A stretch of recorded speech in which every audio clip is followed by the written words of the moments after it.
remember to talk loud because they cannot actually see what you wrote on the board. So make sure you explain it and tell them what you did. I did y, found y equals 4, and then did x plus 1 equals 4, and subtracted a 1, got x equals 3. Okay, can you tell them why you were able to do all that stuff? Why were you able to set those sides equal to each other? Like, there's no markings on there telling me they're congruent. I don't know, I just thought they were. I agree. Valid. Kaylee, tell us, do you agree or disagree? I agree. Okay, can you tell us why you would be able to set those equal to each other? Because they all equal angular, they also equal lateral. The sides also equals angles like that. Alright, so go through them on that equal angular triangle. Since it's equal angular, it's also equilateral. So go ahead and mark them all congruent, all three sides congruent. Yeah, on the equal angular triangle, the one where all three angles are congruent. With the 4. That one. That's one. Yes. All three sides will be congruent, so all three sides are 4. Okay, now on the other triangle, how many angles are marked congruent? 2. So that's an isosceles triangle, so those are your base angles. So if your base angles are congruent, then that means your legs are congruent. So which two sides are your legs? No, well, those are your two base angles. What are your two legs? That one and that one. So they're congruent. So you would mark those congruent. So both of those would be 4 as well. And then so you would just set your expression x plus 1 equal to 4 because that side Why would is be that 4. 4? I don't see why it's 4. Well, look at angles N and M on this triangle. What do these marks mean? Okay, and on your notes it says if the two angles are congruent, then the two legs are congruent. So you would mark these congruent. So if that one's 4, this one would have to be 4. Oh, I still did that anyway. So this expression here would have to be equal 4. So not only are these three sides congruent to each other, but these two sides are also. And since this one's 4, from that one being 4, this one would also have to be 4. I did that anyway. Okay. Now, let's get our heads up, please. I highly recommend if you have a picture like this and there's an expression like that, and you know one side's 20, take this expression and just set it equal to 20, and then you can solve for x. Let's pay attention, please. Okay, so I would just set that equal to whatever the other side is, as long as they're congruent. Okay. What questions do you have for me on the bell ringer? Okay. Alex, can I get you to step outside in the hallway for a second and shut that door? I need you to get out the worksheet from yesterday that I just passed back. I did not have time to actually grade it, so I just went through and did participation points. So as long as you showed your work and did the problems, you got your credit. If you did not show your work, or you just like wrote an answer down, then you do not get the credit.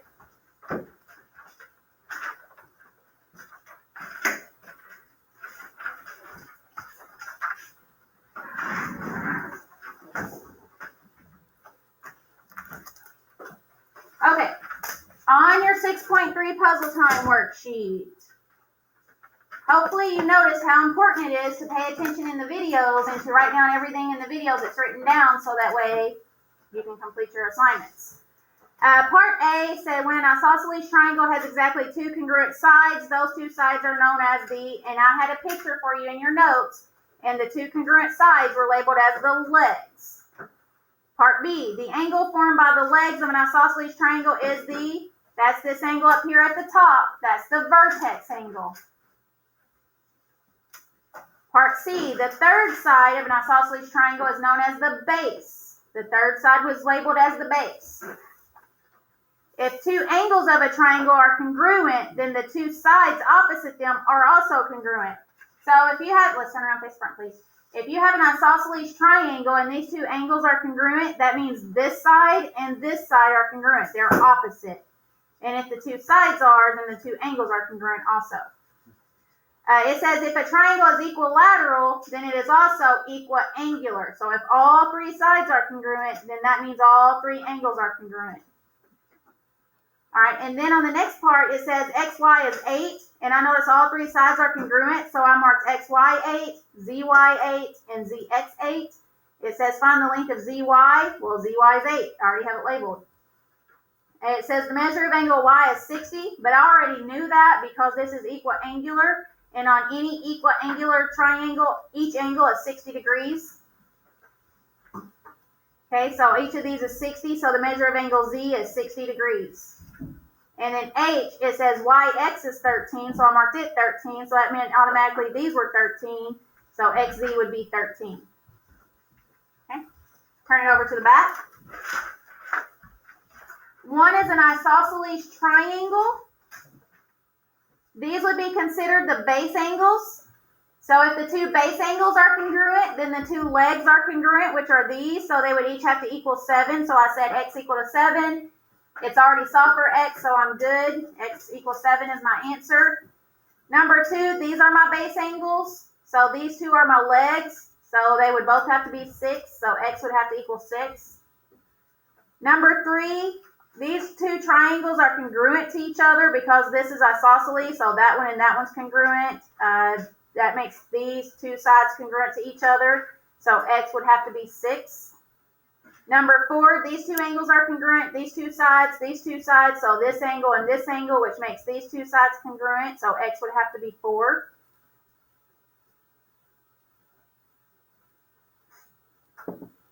Number 5. It gave me the vertex angle, and I needed to find one of the base angles. So what I did was 180 minus 40, which is 140, divide that by 2 and got 70. So each of these angles is 70, so X would have to be 70. Number 6, it wants this base angle. Well, this base angle is 75, so this base angle would be 75. Number 7, these two are my base angles, so they would both be 54. So to find X, you would have to find the measure of this angle. So 54 plus 54 is 108. 180 minus 108 is 72. So X equals 72.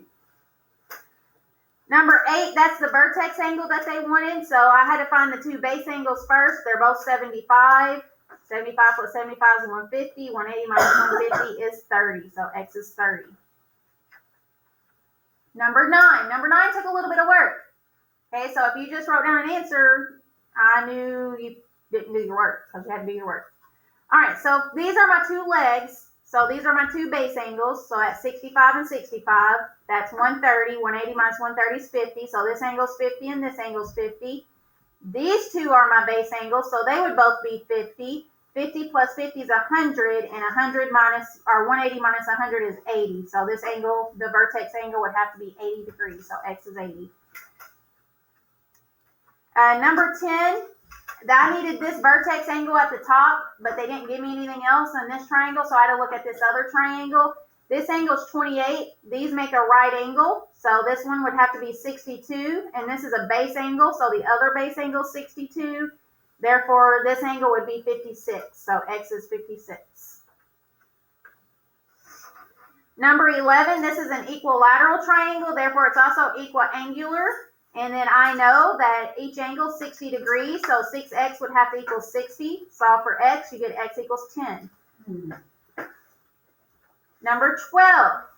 These two angles make a linear pair. This seems to be what people keep forgetting. You can't go back and forget everything that we've talked about at the beginning of the year. You have to remember that linear pairs add up to 180. So 180 minus 125 is 55. So this angle is 55, so X is 55. And then this angle and this angle are my base angles, so they're congruent. So this one's 55, this one's 55. 55 plus 55 is 110. 180 minus 110 is 70. So this angle, vertex angle, would have to be 70. And then to find this angle, you can do two different things. This one's also a linear pair, so you can do 180 minus 55 and get 125. Or you could have realized that this was an exterior angle, so it would be equal to these two added together. 70 plus 55 is 125. Okay. What questions do you have on the worksheet or on isosceles and equilateral triangles altogether?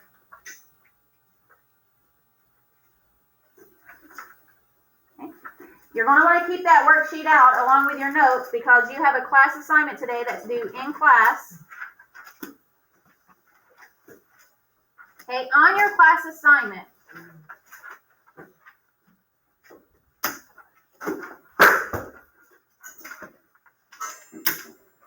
I'm going to read the instructions to you. Make sure you listen closely.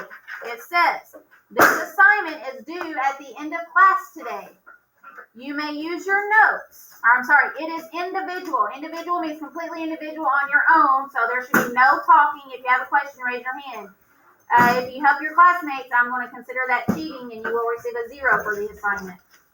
You may use your notes as well as the worksheet. I wanted you to have the worksheet to look off of. When typing in your answers, use all lowercase and do not put spaces whenever you type in like x equals 2. Don't do x space equals space 2. Do x equals 2. But put a space if it's like 2 words. So like if you put vertex angle or space angle, then definitely put a space. Can we bring Alex back in the room? Oh, yeah. Sorry. Hey, buddy. Yeah, when I give you instructions for the worksheet, I was like, Yeah, sorry. Okay.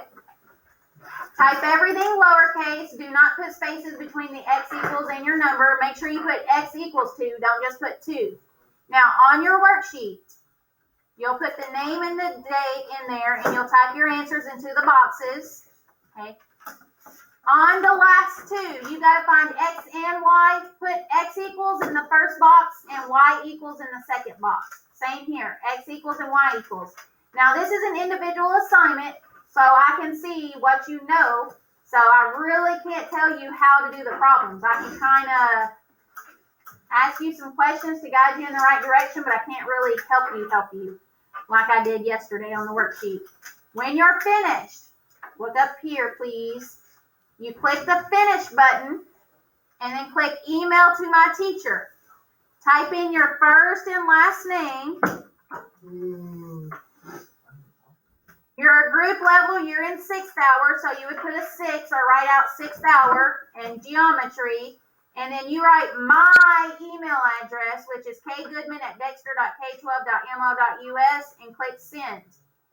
And then you click OK, and then it will grade it for you and tell you the score that you made. wow, you didn't. No, I did not. Horrible. Once you're finished, this is due before you leave class. So even if you don't finish, it's got to be submitted before you leave. Then you need to go on Big Ideas Math.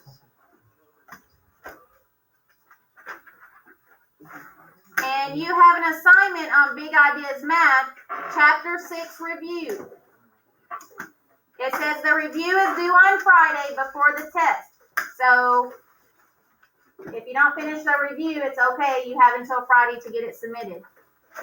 Yes, sir. I have a question. When entering the degrees that is answered, would x equal, like my answer is x equals 25 degrees? Would that be No, accurate? you only put degrees when you're talking about the measure of an angle. You don't put in degrees when you say x equals something. That's not the measure of an angle. It's asking the It's asking for the value of x. Yeah. It's not asking for the measure of the angle, so you would not put degrees. and like one. I just have a question. All right, so you go ahead and get on Google Classroom, click on 6.3 class assignment. Remember, you can use your notes and your worksheet, but it's completely individual. Does this need to be turned in by the next class? No, what, this? Yeah. No, you will work on this after you complete that. Because that one is due. These 1, 2, 3, 4. I just have a question for you. Like in this section. Maybe look at the picture and look at your worksheet that we just went over. Is it third? Please. Do I? As long as you're not distracted and as long as you're working.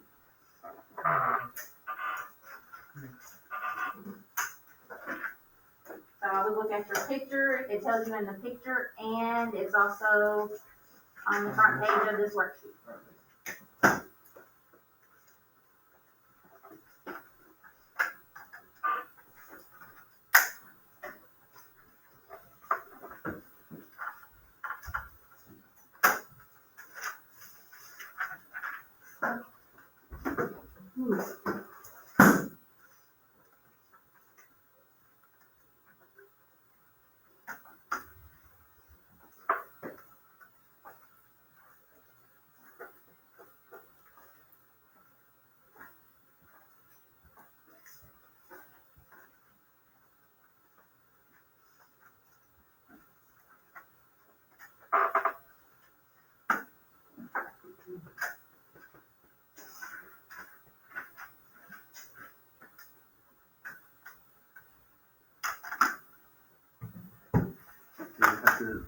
write down work on like a separate sheet of paper?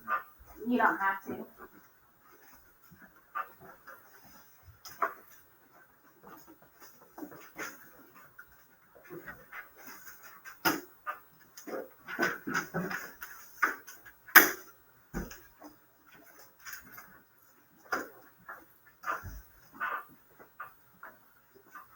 Happy birthday. Happy birthday, Taylor. We sing to our lady.